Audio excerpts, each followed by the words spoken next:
नमस्कार विद्यार्थी मित्रांनो, इयत्ता 10वी गणित भाग 2 प्रकरण 2 पायथागोरसचे प्रमेय सराव संच 2.1 यातील प्रश्न पहिला. पुढील त्रिकुटांपैकी पायथागोरसची त्रिकुटे कोणती आहेत हे सकारण लिहा.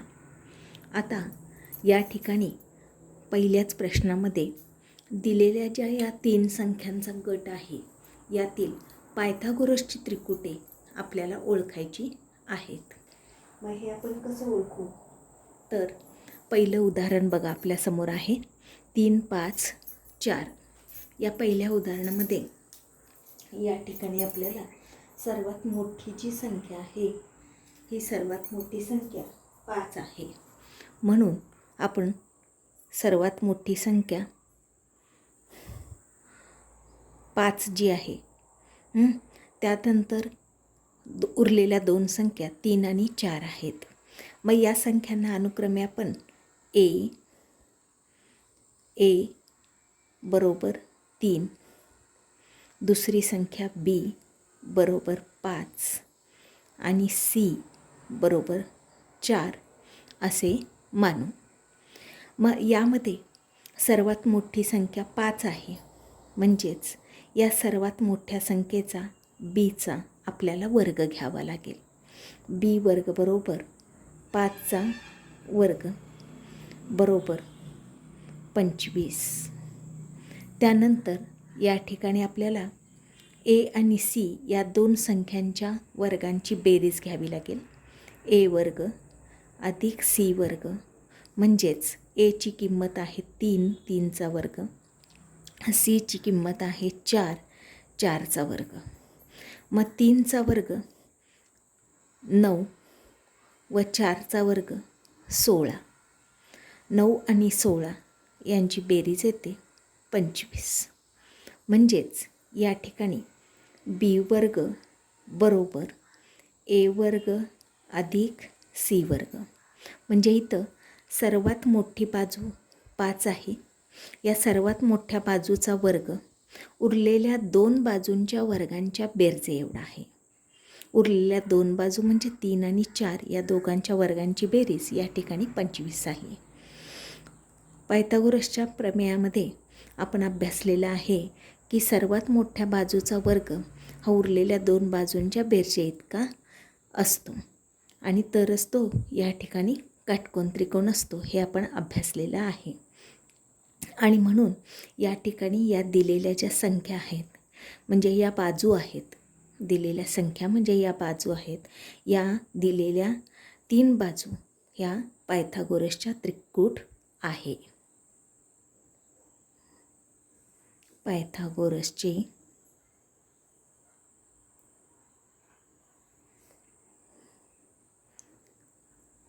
त्रिकूट आहे. आता दुसरं उदाहरण बघा 4, 9, 12.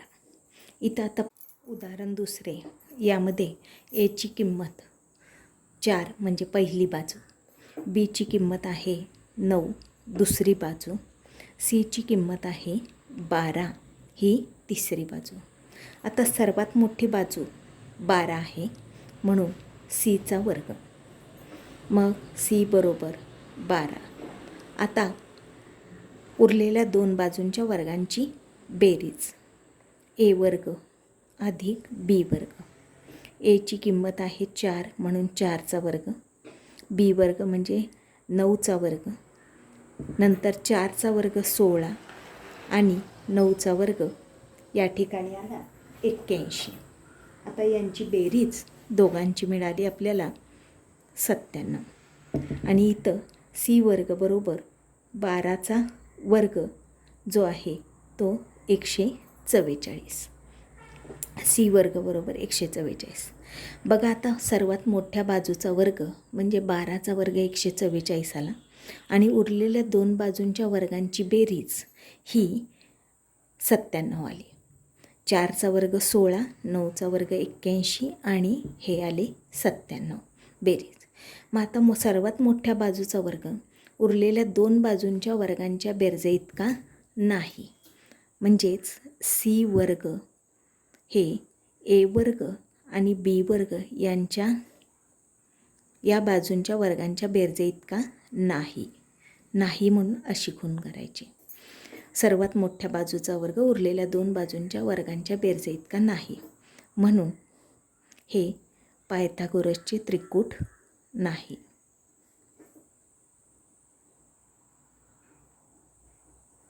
पायथागोरसचे त्रिकूट नाही. हे दुसरं उदाहरण. आता तिसरं उदाहरण. 5, 12, 13. पहिली बाजू ए 5 घेऊया, दुसरी बाजू बी 12 घेऊया, तिसरी बाजू सी या ठिकाणी आपण 13 घेऊया. सर्वात मोठी बाजू म्हणजे 13 आहे, म्हणजे इथं पुन्हा सीचा वर्ग, 13चा वर्ग 169. आता उरलेल्या 2 बाजूंच्या वर्गांची बेरीज ए वर्ग अधिक बी वर्ग. ए म्हणजेच 5चा वर्ग, बी वर्ग म्हणजे 12चा वर्ग. 5चा वर्ग 25, 12चा वर्ग 144 आणि या दोघांची बेरीज 169. मग सी वर्ग बरोबर ए वर्ग अधिक बी वर्ग. म्हणजे सर्वात मोठी बाजू 13चा वर्ग 169 आहे आणि उरलेल्या 2 बाजूंच्या वर्गांची बेरीज ही देखील 169 आली.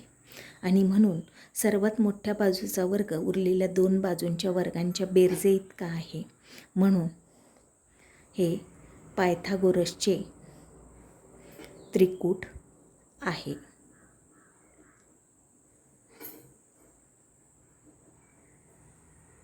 त्रिकूट आहे. त्यानंतर 24, 70 आणि त्यानंतर तिसरे उदाहरण पहा. 24, 70 आणि 74. सॉरी, मगाशी मी 20 म्हणाले. 24, 70 आणि 74. या ठिकाणी पहिली बाजू म्हणजेच ए आपण घेऊया 24. त्यानंतर दुसरी बाजू जी आहे बी आपण घेऊया. बी बरोबर 70, बी बरोबर 70, सी बरोबर या ठिकाणी 74. आता सर्वात मोठी बाजू, आता पहा, सर्वात मोठी बाजू आहे 74. म्हणजेच इथे आता सीचा वर्ग, 74चा वर्ग. 74चा वर्ग येतो 5476. हे आपल्याला वर्ग करावा लागेल गुणाकार करून. 74 गुणिले 74, 74चा वर्ग 5476. उरलेल्या 2 बाजूंच्या वर्गांची बेरीज ए वर्ग अधिक बी वर्ग, 24चा वर्ग अधिक 70चा वर्ग. 24चा वर्ग 576 अधिक 70चा वर्ग 4900 आणि या सर्वांची बेरीज आली या ठिकाणी 5476. 576 आणि 4900 दोघांची बेरीज आली 5476. म्हणजे ए वर्ग अधिक बी वर्ग. म्हणजे इथं सी वर्ग बरोबर ए वर्ग अधिक बी वर्ग बरोबर हे समान आहेत म्हणून हे पायथागोरसचे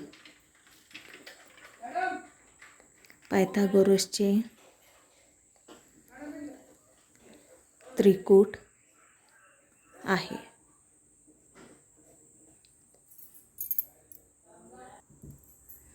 त्यानंतर या ठिकाणी पुढील उदाहरण बघा. 10, 24 आणि 27.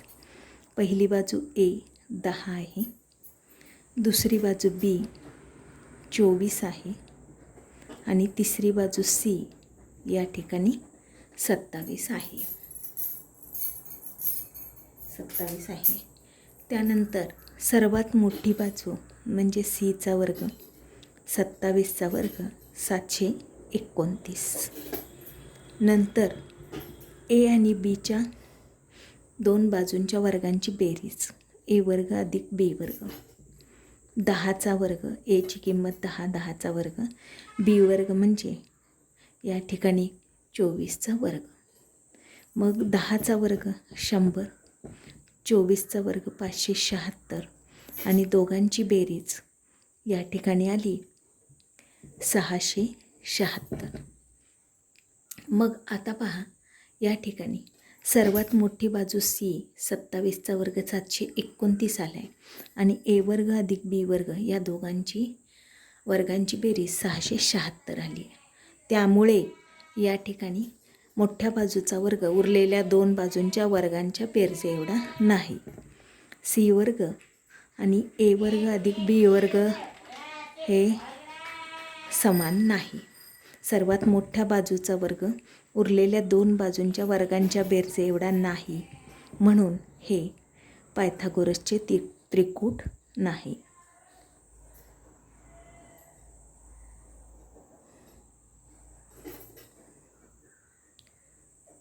त्रिकूट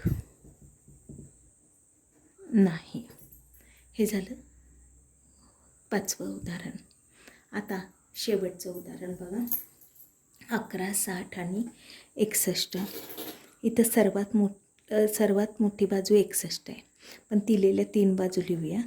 ए म्हणजे 11, बी म्हणजे 60 आणि सी म्हणजे 61. सर्वात मोठी बाजू सीचा वर्ग, 61चा वर्ग, 61चा वर्ग करावा लागेल. हा 61चा वर्ग म्हणजे या ठिकाणी 3721. ए वर्ग अधिक बी वर्ग बरोबर 11चा वर्ग अधिक 60चा वर्ग. 11चा वर्ग 121, 60चा वर्ग 3600. दोघांची बेरीज आली 3721. मग आता बघा, सर्वात मोठी बाजू सीचा वर्ग उरलेल्या दोन बाजूंच्या वर्गांच्या बेरजे इतका आला. सर्वात मोठी बाजू 61 आहे म्हणजे सी आहे, तिचा वर्ग 3721 आला. सर्वात मोठ्या बाजूचा वर्ग उरलेल्या दोन बाजूंच्या वर्गांच्या बेरजे इतका म्हणजे ए वर्ग आणि बी वर्ग यांच्या बेरजे इतका तो आला 3721. आणि म्हणून हे पायथागोरसचे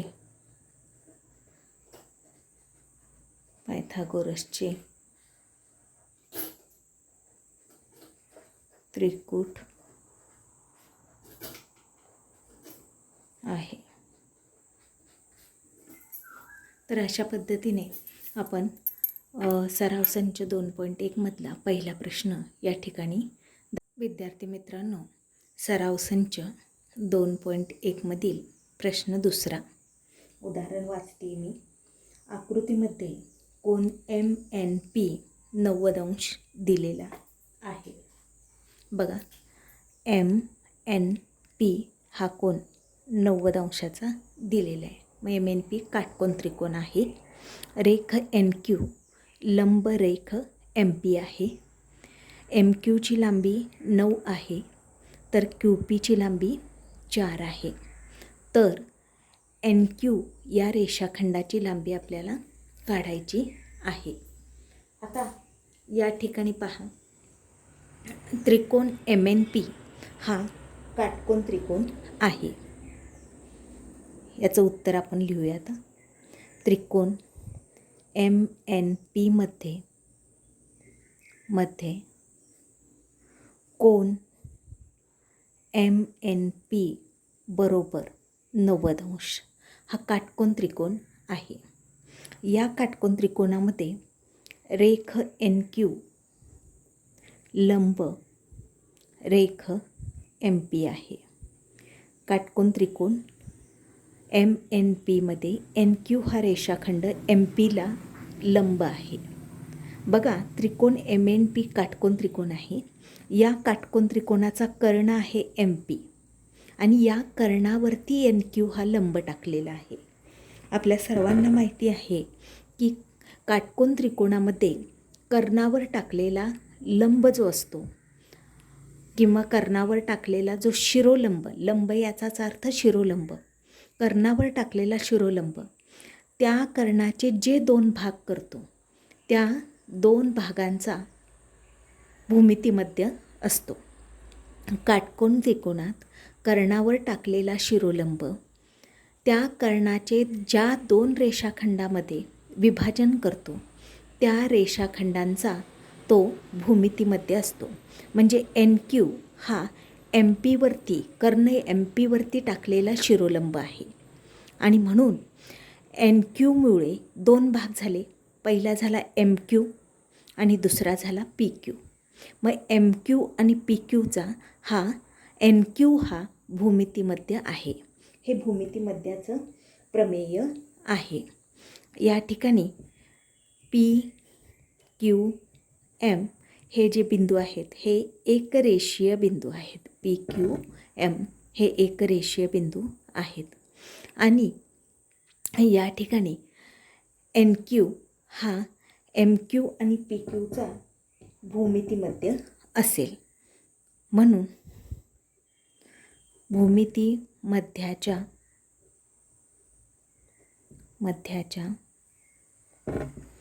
प्रमेयानुसार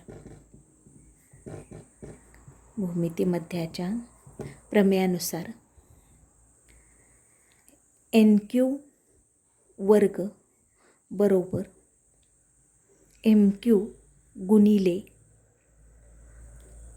PQ. NQ हा कर्णावर टाकलेला शिरोलंब, हा शिरोलंब कर्णाचे 2 भाग करतो, PQ आणि MQ. या 2 भागांचा तो भूमितीमध्य आहे. हे भूमितीमध्याचं प्रमेय आहे. मग भूमितीमध्याचा वर्ग बरोबर अंत्यपदांचा गुणाकार हे 9वीमध्ये तुम्ही गुणोत्तर प्रमाणमध्ये शिकलेले आहात. म्हणून NQ वर्ग बरोबर MQ गुणिले PQ. MQची लांबी आहे 9 आणि PQची लांबी आहे 4. 9 गुणिले 4 36 आले. NQ वर्ग बरोबर आपल्याला 36 मिळालेले आहेत. NQ वर्ग बरोबर 36. मग फक्त NQची लांबी काढायची तर याचं वर्गमूळ काढावं लागेल. 36चं वर्गमूळ या ठिकाणी आपण वर्गमूळ काढले. मग NQ बरोबर 36चं वर्गमूळ मिळालं 6. अशा पद्धतीने आपल्याला NQची लांबी मिळाली 6. त्यानंतर उदाहरण 3 पहा. या 3ऱ्या उदाहरणामध्ये आकृतीमध्ये QPR हा 90 अंशाचा आहे. म्हणजे त्रिकोण PQR हा काटकोन त्रिकोण आहे. यातला QPR हा जो कोन आहे हा 90 अंशाचा आहे. रेख PM QRला लंब आहे. आणि QMR हे एकरेषीय बिंदू आहेत. PMची लांबी त्यांनी 10 दिली आहे, QMची लांबी 8 दिली आहे आणि आपल्याला QR या रेषाखंडाची लांबी काढायला सांगितलेली आहे. मग त्रिकोण PQR हा काटकोन त्रिकोण आहे. त्रिकोण PQR हा काटकोन त्रिकोण आहे. म्हणून यामध्ये कोन QPR जो आहे तो 90 अंश दिलेला आहे. कोन QPR त्यांनी 90 अंश दिलेला आहे.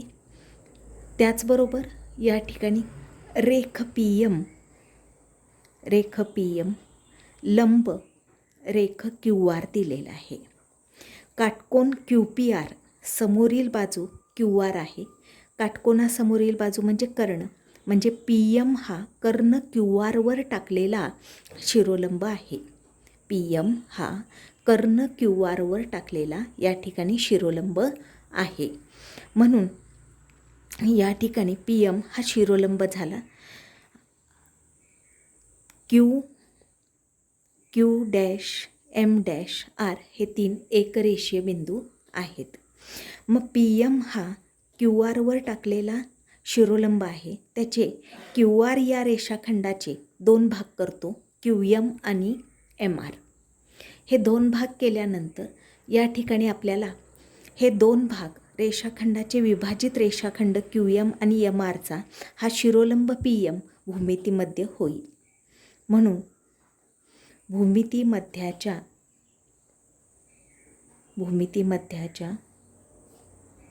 प्रमेयानुसार भूमिती मध्याच्या प्रमेयानुसार PM हा कर्ण QR टाकलेला शिरोलंब आहे. म्हणून PM हा विभाजित रेषाखंड QM आणि MRचा भूमितीमध्य असेल.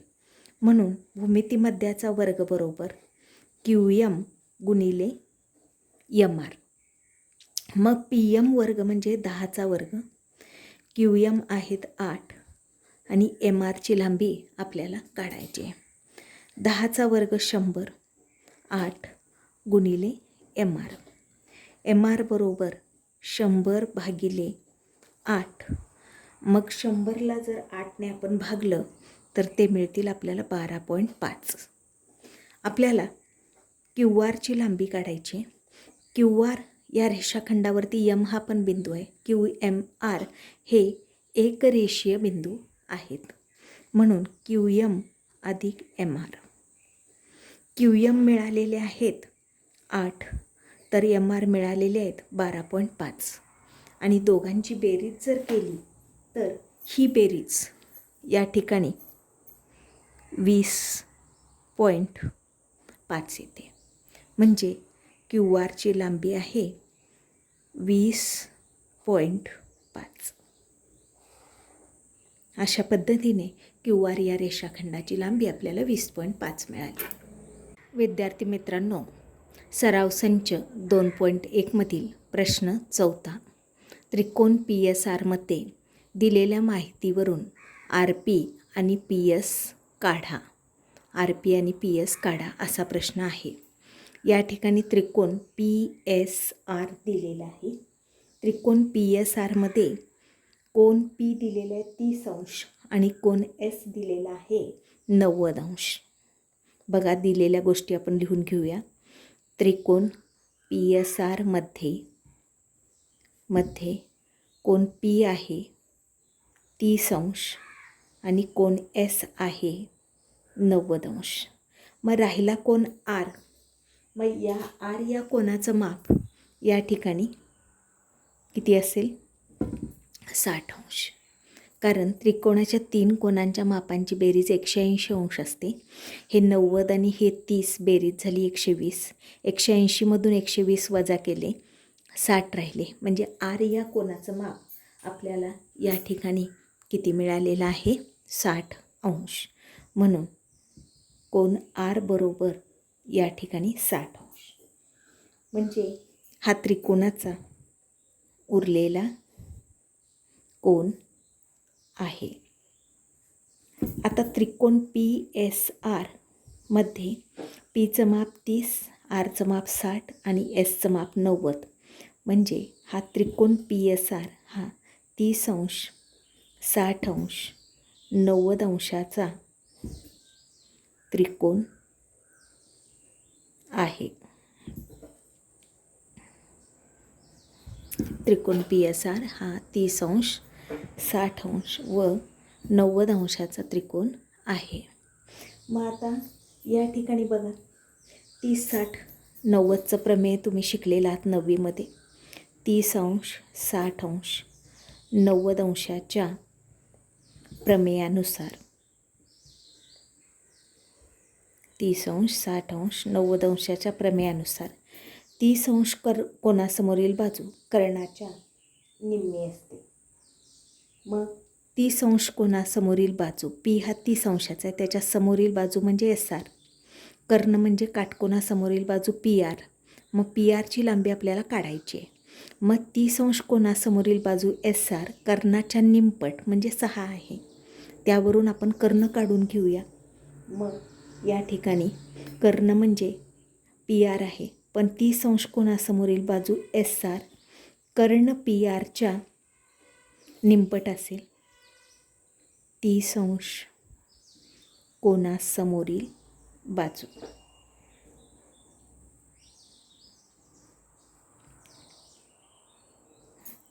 मग आता SRची लांबी आपल्याला दिलेली आहे 6, 1/2 गुणिले PR. 2 या ठिकाणी उजव्या बाजूला छेदस्थानी भागिले आहेत, डावीकडे गेले गुणिले होतील. 6 गुणिले 2 इथं 1 गुणिले PR म्हणजे PRच राहिले. म्हणून PR बरोबर 6 गुणिले 2 बरोबर 12 आली. कर्ण पी आरची लांबी आपल्याला 12 मिळालेली आहे. आता आपण पी एस काढूया. पी एस 60 अंश कोनासमोरील बाजू आहे.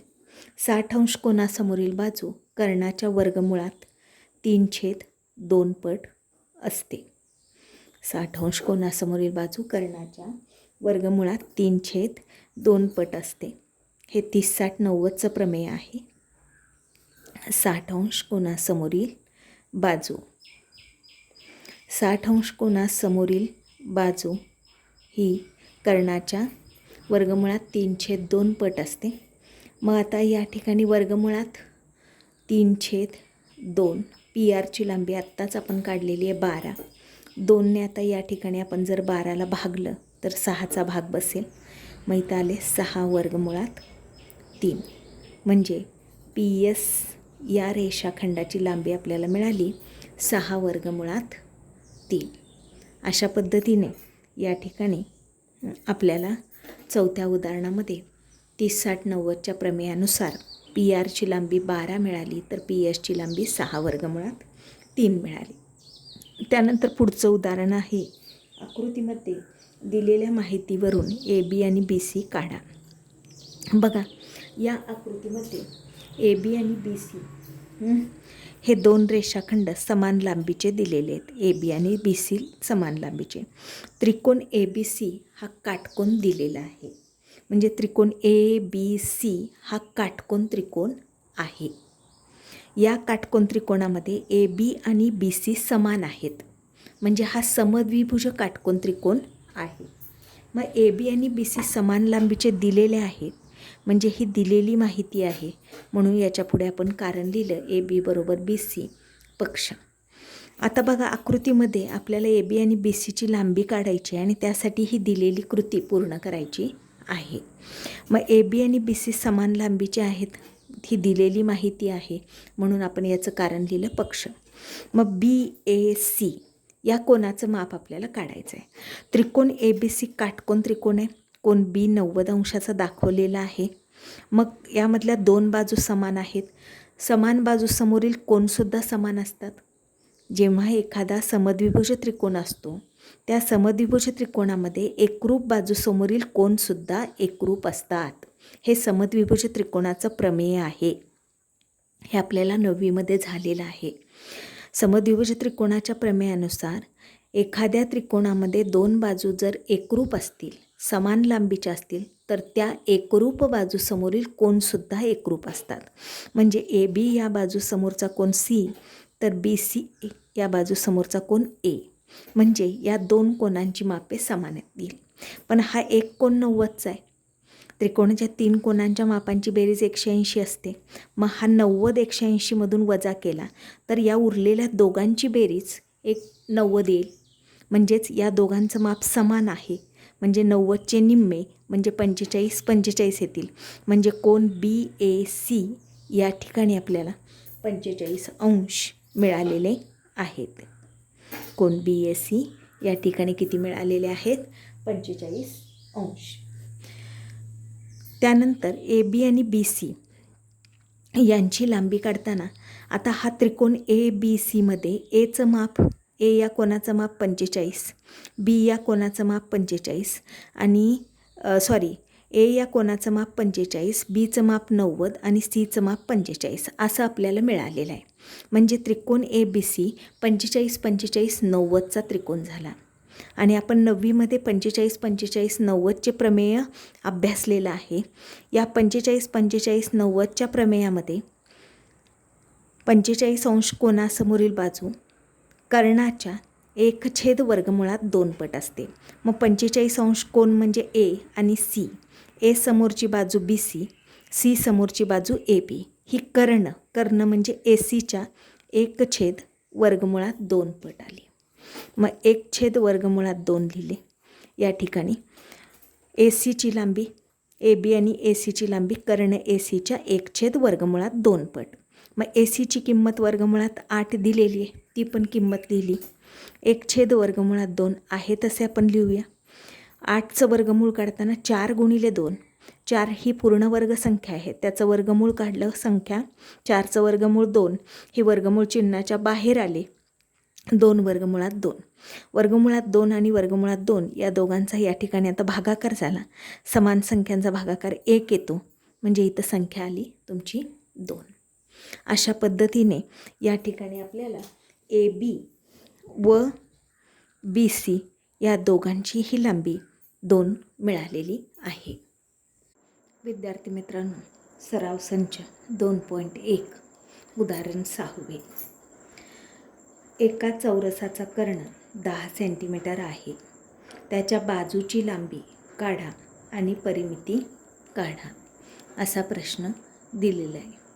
तर या ठिकाणी आपण चौकोन ABCD दाखवलेला आहे. हा चौकोन ABCD चौरस आहे. आपल्या सर्वांना माहिती आहे चौरसाच्या सर्व बाजू समान असतात, तसेच चौरसाचे कोनही समान असतात.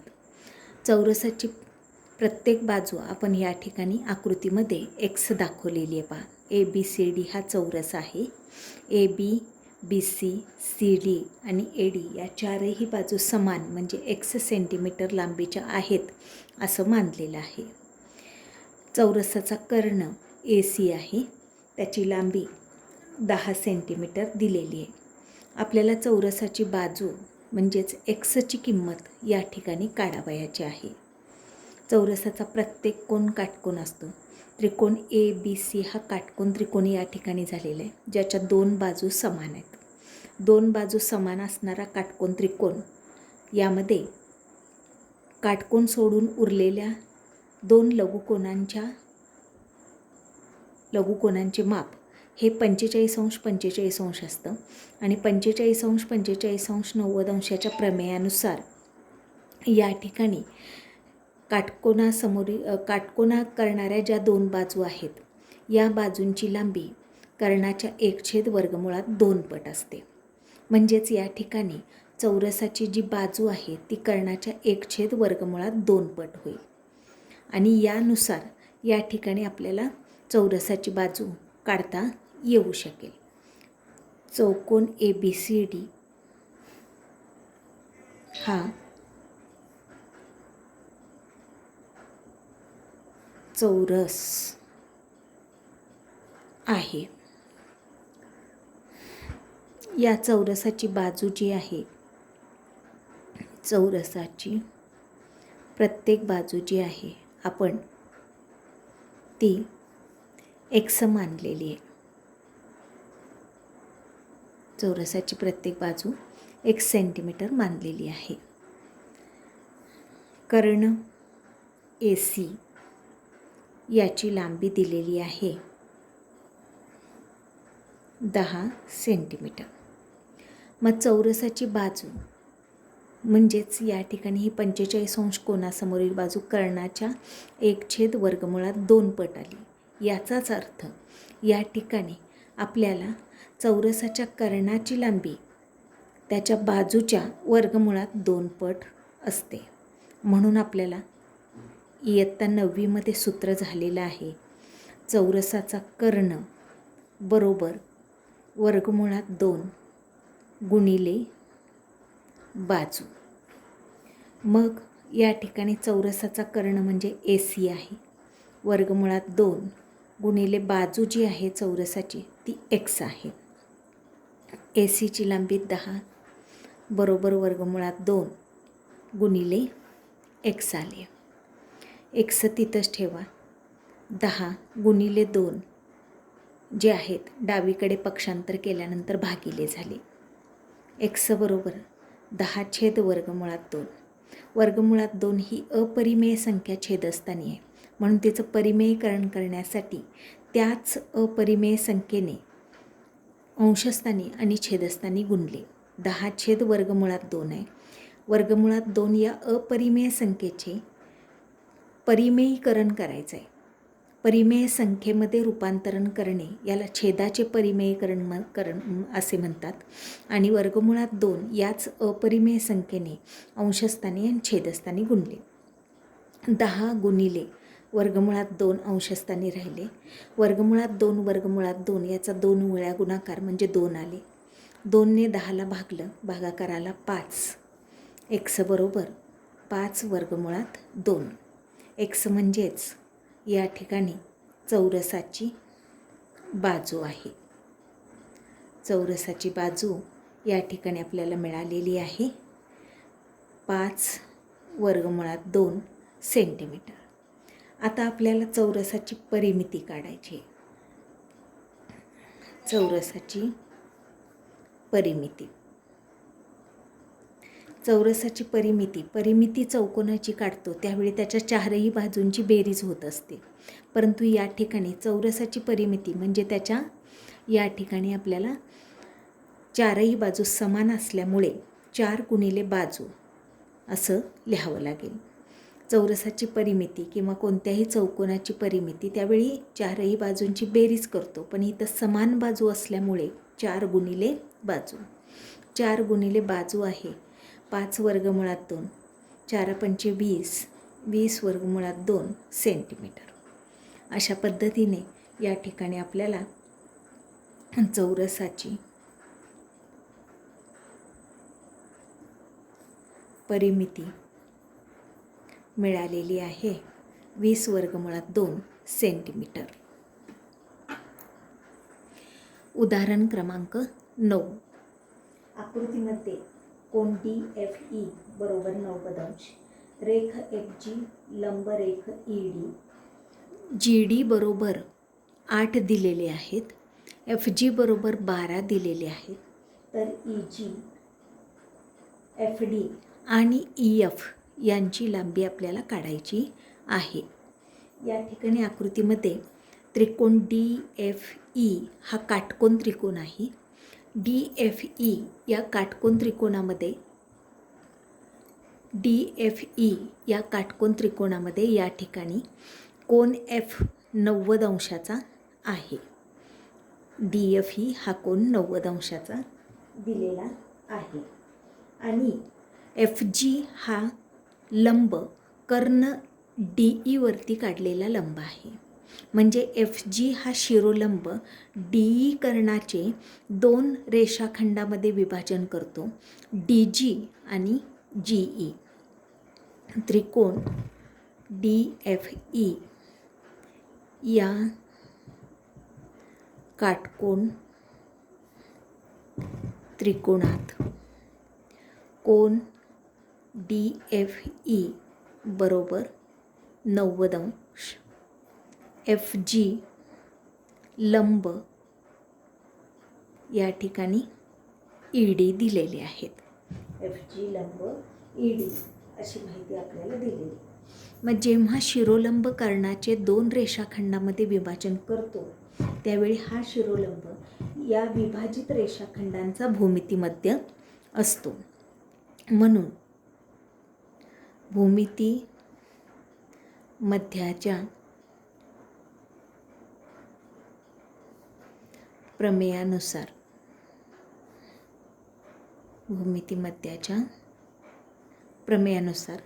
या ठिकाणी भूमितीमध्याचा म्हणजेच FGचा वर्ग विभाजित रेषाखंडांचा गुणाकार DG गुणिले EG. मग आता या ठिकाणी FG वर्ग, FG म्हणजे 12, 12चा वर्ग, DG आहेत 8 गुणिले EG. 12चा वर्ग 144 आला बरोबर 8 गुणिले EG. EG काढण्यासाठी पक्षांतर करावं लागेल. 8 गुणिले ते डावीकडे नेल्यानंतर भागिले होतील. EG बरोबर 144/8.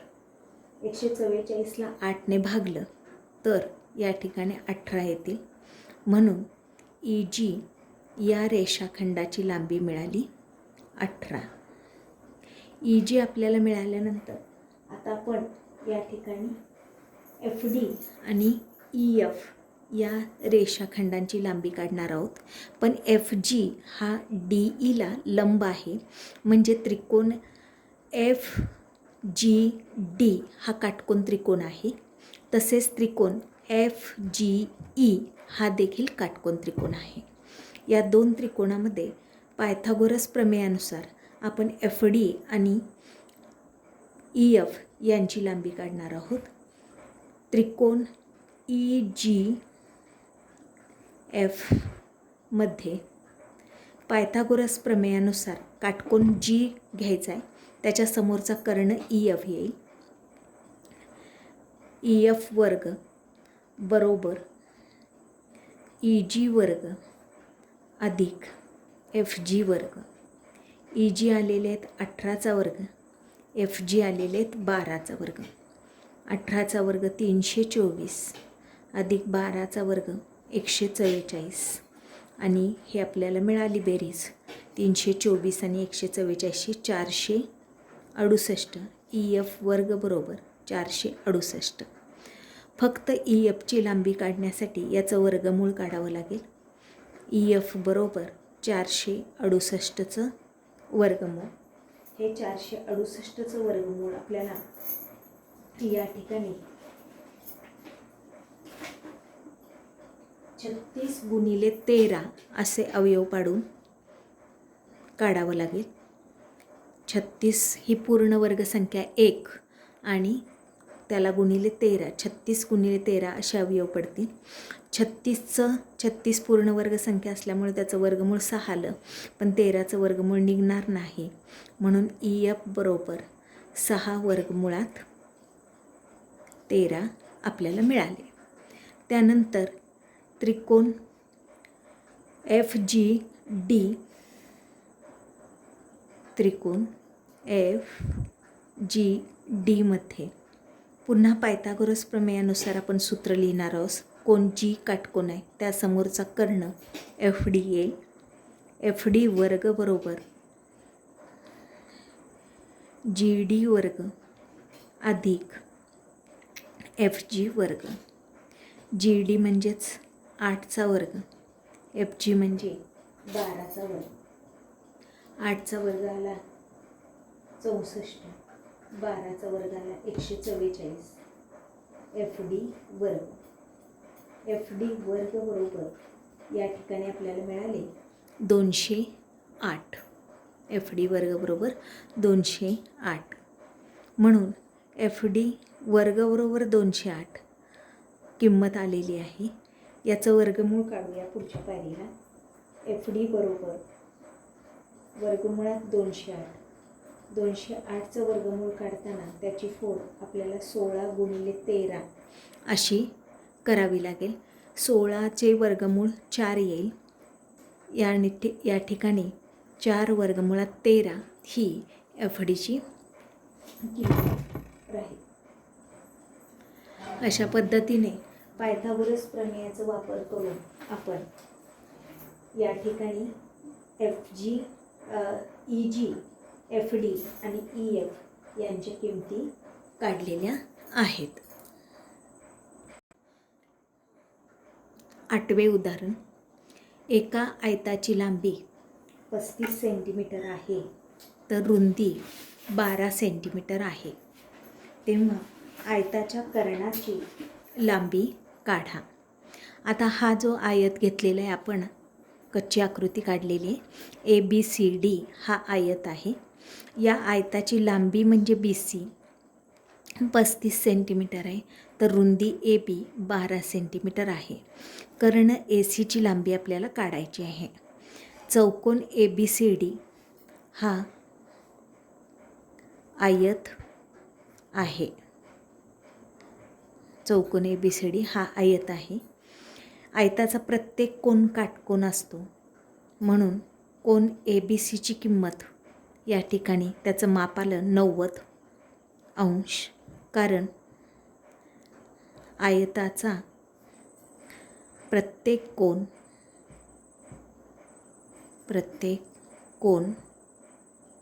हा काटकोन असतो.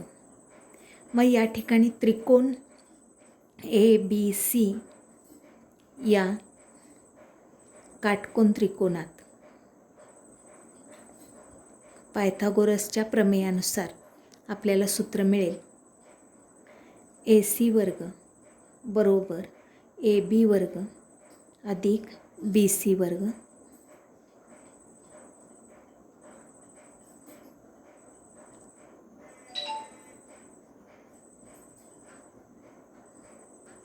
बघा, कर्ण AC वर्ग, ACची किंमत काढायची. कर्णाचा वर्ग बरोबर उरलेल्या काटकोन करणाऱ्या बाजूंच्या वर्गांची बेरीज AB वर्ग अधिक BC वर्ग. मग AB म्हणजे आयताची रुंदी 12 दिलेली आहे, 12चा वर्ग. BC म्हणजे आयताची लांबी 35 दिलेली आहे, 35चा वर्ग. 12चा वर्ग 144, 35चा वर्ग 1225 म्हणजेच 1225 आला.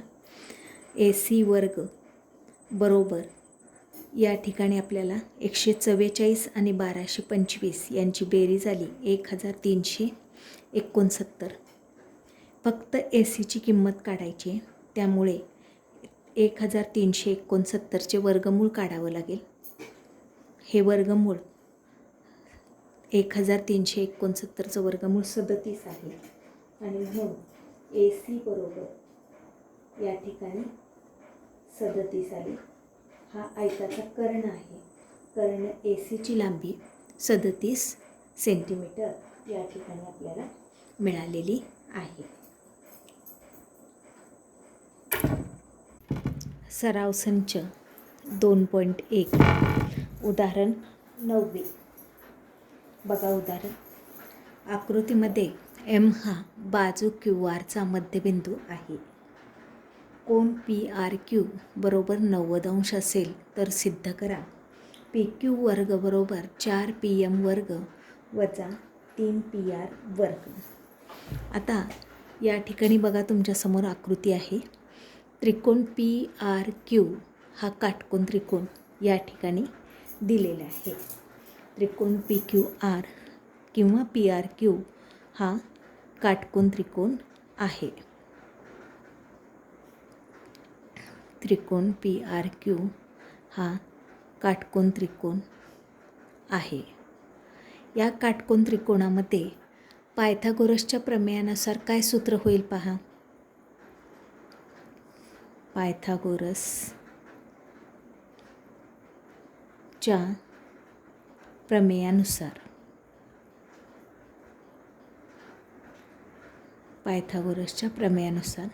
या ठिकाणी आपल्याला सूत्र मिळेल PQ वर्ग म्हणजे कर्णवर्ग बरोबर बाजू म्हणजेच PR वर्ग अधिक QR वर्ग. कर्णवर्ग बरोबर बाजू वर्ग अधिक बाजू वर्ग. काटकोनासमोरील बाजू म्हणजे कर्ण आणि उरलेल्या 2 काटकोन करणाऱ्या बाजू त्यांच्या वर्गांची बेरीज PQ वर्ग बरोबर PR वर्ग अधिक QR वर्ग. हे झालं समीकरण क्रमांक तुमचं 1. याला आपण 1 नंबर टाकूया. त्यानंतर या ठिकाणी त्रिकोण PRM हा काटकोन त्रिकोण आपण घेतोय.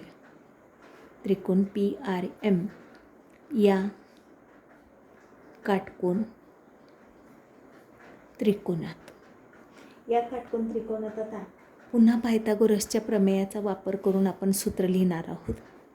पायथागोरसचे प्रमेय आपण वापरून सूत्र लिहितोय. काटकोनासमोरील बाजू म्हणजे आता या त्रिकोणामध्ये PM असेल म्हणून PMचा वर्ग बरोबर PR वर्ग अधिक RM वर्ग. हा लहान त्रिकोण आहे पहा PRM.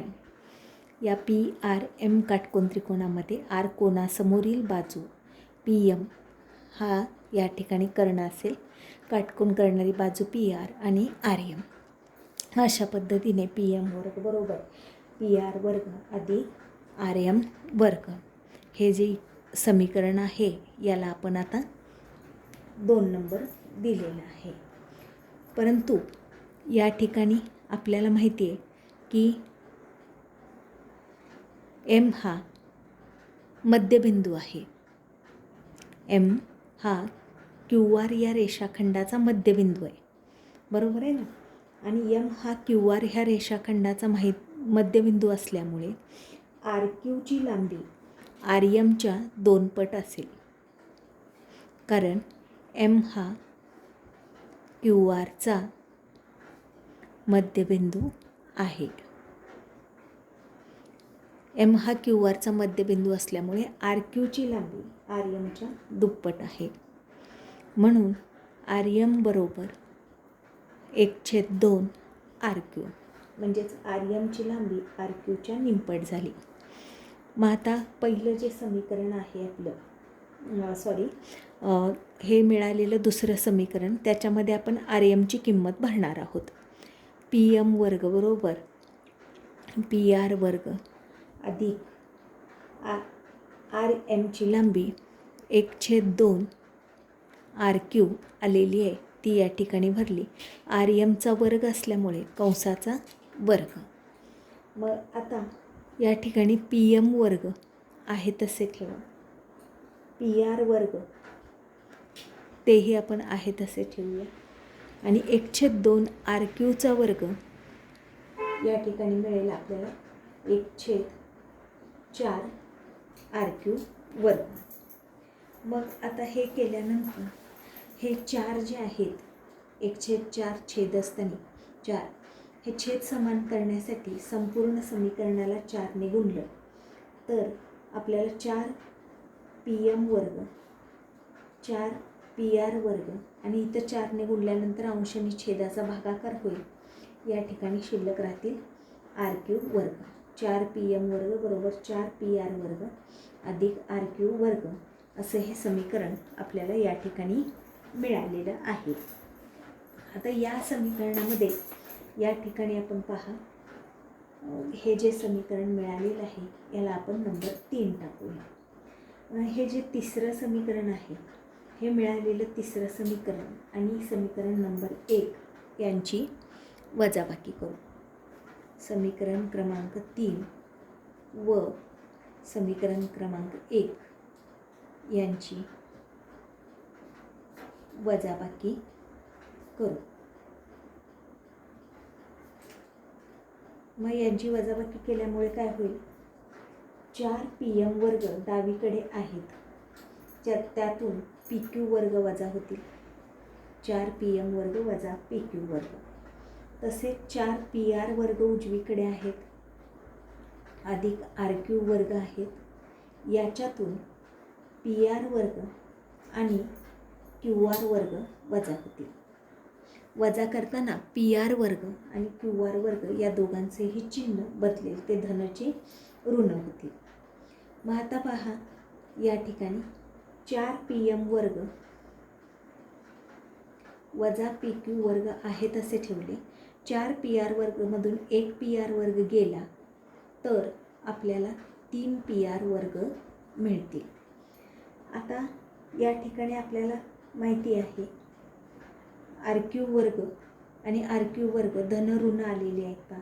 आर क्यू वर्ग धन आहेत, हे ऋण आहेत, विरुद्ध चिन्ह असल्यामुळे त्यांची वजाबाकी आर क्यू वर्ग आणि आर क्यू वर्ग हे या ठिकाणी काय होतील, यांची वजाबाकी 0 येईल.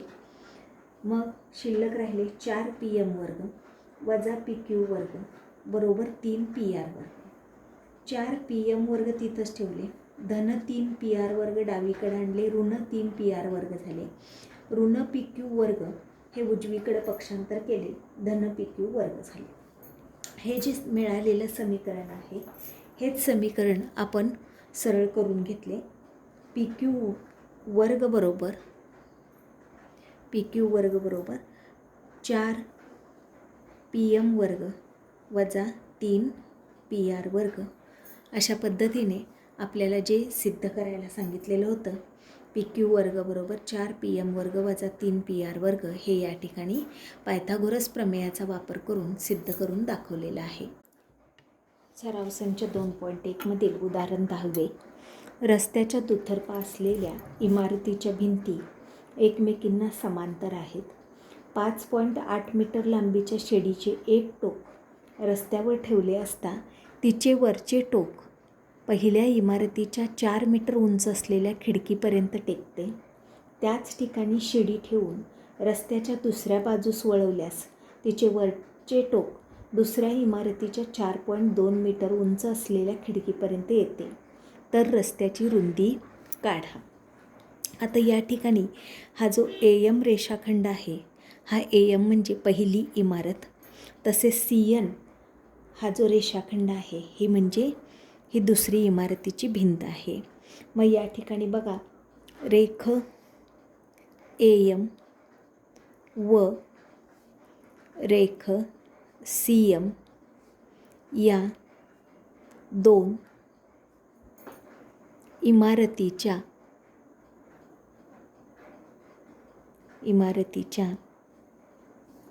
भिंती आहेत. या दोन इमारतीच्या भिंती आहेत. आता रेख AC हा रेषाखंड म्हणजे हे दोन इमारतीमधलं अंतर म्हणजेच रस्ता आहे. रेख AC बरोबर या ठिकाणी रस्ता जो दिलेला आहे, रेख AC हा रस्ता दर्शवतो, म्हणजे ही थोडक्यात रस्त्याची लांबी आहे. रेख AC म्हणजे या ठिकाणी रस्ता आहे. आता या उदाहरणामध्ये शिडी जी आहे, शिडी म्हणजेच B बिंदूजवळ शिडी ठेवलेली आहे. शिडीचं एक टोक B बिंदूजवळ ठेवलेलं आहे. पहिल्या इमारतीच्या ते E बिंदूला टेकतं. BE ही शिडी झाली. पहिल्या इमारतीच्या E बिंदूजवळ टेकतं. त्यावेळी इमारतीची उंची 4 मीटर, म्हणजे AM ही पहिली इमारत या इमारतीच्या 4 मीटर उंचीवर असलेल्या खिडकीजवळ शिडीचं वरचं टोक टेकतं असं आहे. म्हणजे E बिंदूजवळ 4 मीटर उंचीवर खिडकी आहे आणि ही BE रेषाखंड इथं शिडी दर्शवतो. आता B बिंदूजवळच पुन्हा शिडी ठेवलेली आहे, पण आता शिडी दुसऱ्या बाजूला वळवली आहे. CN इमारतीच्या 4.2 उंचीवरती असलेल्या D या खिडकीजवळ त्याचं वरचं टोक टेकतं आहे. मग आता या ठिकाणी पहा, उदाहरणात दिलेल्या अटीनुसार EAची लांबी 4 मीटर आहे. त्याच क्षणी DCची लांबी जी आहे ती 4.2 सेंटीमीटर आहे. दिलेल्या अटीनुसार, उदाहरणातून दिलेली जी अट आहे त्यानुसार या ठिकाणी EA 4 मीटर आणि DC 4.2 मीटर. शिडीची लांबी आहे 5.8 मीटर. मग आता पुढे पहा, या ठिकाणी आपल्याला त्रिकोण EAB मिळालेला आहे. त्रिकोण EAB मध्ये या ठिकाणी हा काटकोन त्रिकोण आहे EAB, कारण इमारत जमिनीला लंबरूप असल्यामुळे काटकोन त्रिकोण आहे. मग पायथागोरस प्रमेयानुसार सूत्र होईल EB वर्ग बरोबर EA वर्ग अधिक AB वर्ग. या ठिकाणी पायथागोरस प्रमेयाचं सूत्र आपण वापरलेलं आहे.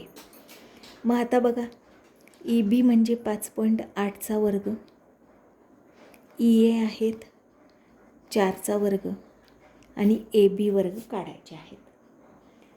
मग या ठिकाणी 5.8चा वर्ग वजा धन 4 वर्ग डावीकडे आणले, पक्षांतर झाले, ऋण झाले आणि उजवीकडे शिल्लक राहिले AB वर्ग.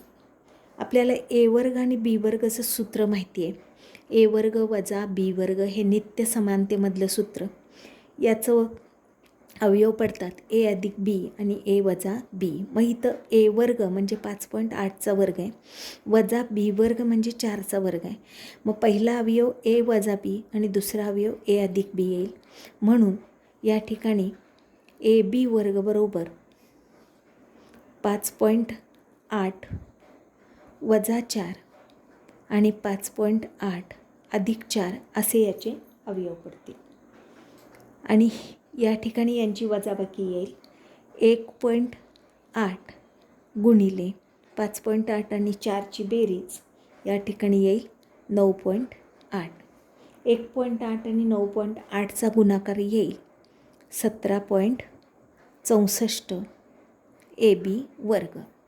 फक्त ए बीची लांबी काढण्यासाठी याचं वर्गमूळ काढावं लागेल 17.64चं आणि 17.64चं वर्गमूळ या ठिकाणी आपल्याला मिळेल 4.2 म्हणजेच ए बीची लांबी या ठिकाणी मिळाली 4.2 मीटर. अशाच पद्धतीने त्रिकोण DCB घ्या. त्रिकोण DCB मध्ये याचप्रमाणे पायथागोरस प्रमेयानुसार सूत्र होईल DB वर्ग बरोबर DC वर्ग अधिक BC वर्ग, कारण तो सुद्धा काटकोन त्रिकोणच आहे. मग आता DBची लांबी आपल्याला माहितीच आहे 5.8चा वर्ग, DCची लांबी आहे 4.2चा वर्ग अधिक BC वर्ग. मग 5.8चा वर्ग तसेच ठेवा, 4.2चा वर्ग डावीकडे पक्षांतर केल्यामुळे ऋण होतील, उजवीकडे शिल्लक राहिले BC वर्ग. आता पुन्हा 5.8चा वर्ग वजा 4.2चा वर्ग, ए वर्ग वजा बी वर्ग आले. आता याचं अवयव ए वर्ग वजा बी वर्गचे अवयव ए अधिक बी आणि ए वजा बी यानुसार 5.8 वजा 4.2 आणि 5.8 अधिक 4.2 बरोबर BC वर्ग. आता 5.8मधून 4.2 वजा झाले तर या ठिकाणी मिळतील 1.6 आणि 5.8 आणि 4.2ची बेरीज जर केली तर ते मिळतील आपल्याला 10.0 बरोबर BC वर्ग. मग या ठिकाणी यांचा जर गुणाकार केला तर बघा 10 गुणिले 10.0 म्हणजे 10 आले, 10 गुणिले 1.6 म्हणजे BC वर्ग बरोबर 16 आले. फक्त BCची लांबी काढण्यासाठी आपण 16चं वर्गमूळ काढलं, 16चं वर्गमूळ मिळालं 4, म्हणजे या ठिकाणी आपल्याला BCची लांबी मिळालेली आहे 4. आता रस्ता AC रस्त्याची रुंदी काढायची आपल्याला. रस्त्याची रुंदी म्हणजेच ACची लांबी आपल्याला काढायची आहे. ही काढण्यासाठी AB अधिक BC करावी लागते.